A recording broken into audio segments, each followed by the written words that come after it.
Hello, Phil Jackson here from Build Your Salon, bringing you the tools you need to master to build the salon business you deserve. If you've been doing the same stuff in the same way for a few years now, and your business plan relies on you doing more of the same for growth, this is your wake-up call. It's time for change, guys.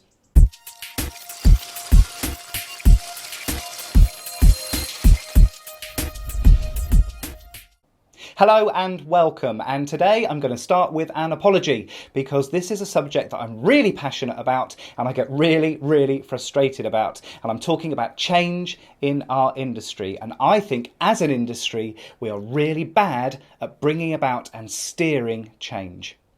If you strip out all of the change that's been imposed on us, so all of the changes that have come from our manufacturers, all of the innovation that's come from our banks, all of the innovations that have come from our software systems, the way that we do business as hair and beauty professionals has actually changed very little over the years. And I think we're missing out. In fact, I'm going to make a prediction right now that I think most of the salons that you see on the high street, most of your competitors, and maybe your salon as well, will not be there in 5 to 10 years' time. And it's because the pace of change is glacial in our industry. We're not steering the change, so it happens to us. The wake-up call is that change is going to happen anyway, and there are two ways we can approach it. We can wait for changes to happen and react to them as best we can, or we can steer the change. If you put the change in your industry, you're the one who gets to dictate the terms. Really simple example of this. Let's say your supplier comes into the salon and has a fantastic new treatment. Let's use a hair salon. Let's say they've got this amazing new conditioning treatment that they want your salon to retail. There will be an opening order where you get some point of sale materials and a suggested retail price, maybe some nice cards to sit next to your mirrors and a couple of posters to go in your window as well. Now let's look at all the decisions that have been made on your behalf by that manufacturer. I'm not saying they're decisions you wouldn't have come to anyway. What I'm saying is that if we're steering the change, we get to make the decisions on our terms. So the manufacturer has told you how to display the product. They've told you what it's going to look like on your shelf. They've told you how much you're going to charge for it and therefore your profit margin. Hell, they've even decided what your window is going to look like for the next 6 to 8 weeks. All of those changes have been imposed on your salon. It's time for us to take the reins. Now this is something that I talk about a lot. In fact, if you try and book me for a speaking engagement anywhere in the world, I will not go for that speech engagement unless I get to talk about change and innovation to hair and beauty professionals. I'm so passionate about it because I think it's the very survival of our industry that is at stake here.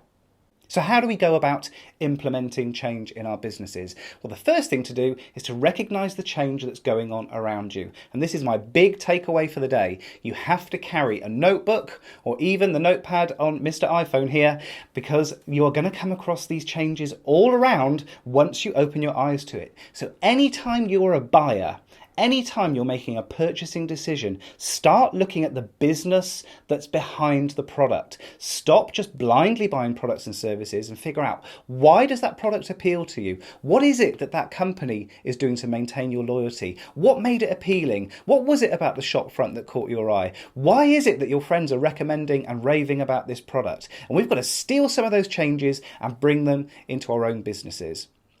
I've done this and won awards for it in my salon. I've won awards for the membership schemes that I've put in place. Now, do you think that I suddenly came up with this fantastic novel idea of charging on a monthly retainer basis for our services? God no, I stole the idea wholesale from the gym membership industry. So all I've done is create a gym membership for your hair, and you can do the same. You need to start looking at the companies that are around you, and you've got to start bringing some of their business models into your salon to implement change and stay ahead of the curve.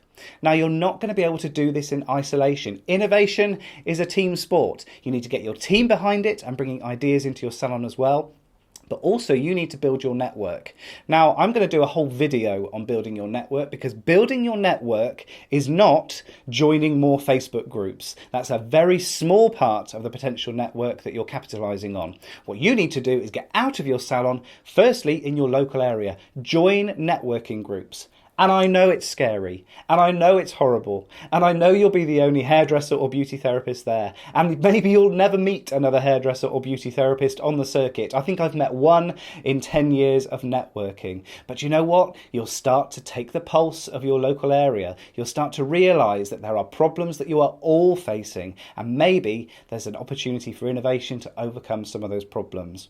Also network with professionals that are in your industry but out of your area. So what are other people doing in other areas of the country? You won't get that depth of knowledge just from Facebook chat. You're going to have to get out there, press some flesh, speak to people face to face, and start bringing some of those changes into your salon. Stay ahead of the curve rather than behind it.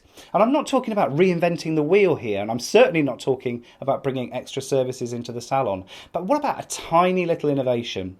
Here's one for you. I went to Stockholm. I was an invited guest of Goldwell, who asked me to give a small talk as part of their Colour Zoom final in Stockholm earlier this year. And while I was out there, I went to the Abba Museum because as a homosexual man, Abba is in our DNA. We have no choice but to follow the great Abba. So I went to the Abba Museum and was quite surprised to see that the entire museum and its gift shop is cashless. You cannot pay cash to get into that museum, and you can't pay cash for any of the merchandise that they're selling either.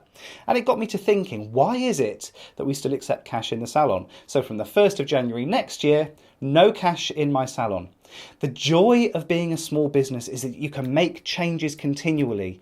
Have you any idea how envious bigger companies are of small business in this way? You could go into your salon on Friday, hold a staff meeting, take a new idea from a member of your team, implement it later that day, type up the procedure over the weekend, and it becomes part of the way you do business by Monday. If you're part of a bigger business, even a bigger salon group, there are so many layers of management that you would have to get approval before you could change one of the company policies and procedures. We can be completely dynamic and turn on a hairpin if we need to. That is our competitive advantage. That's how we can stay in the game and compete with the big guys.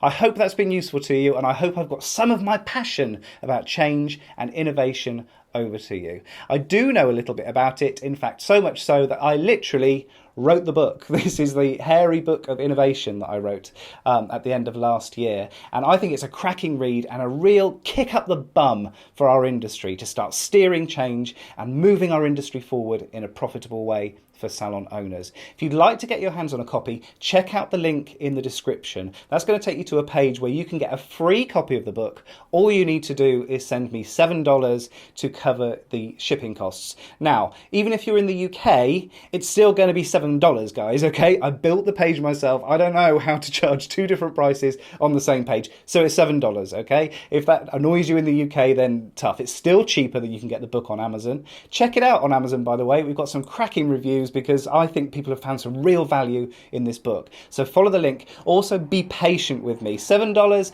gets you international surface shipping, okay? You're not going to get airmail for $7, guys. Let's be realistic. If this video has been useful to you, please also remember to subscribe. I put content like this out every single Monday, and I would hate you to miss out on the stuff that I'm sharing. If you've already subscribed, I will see you next week. Take care.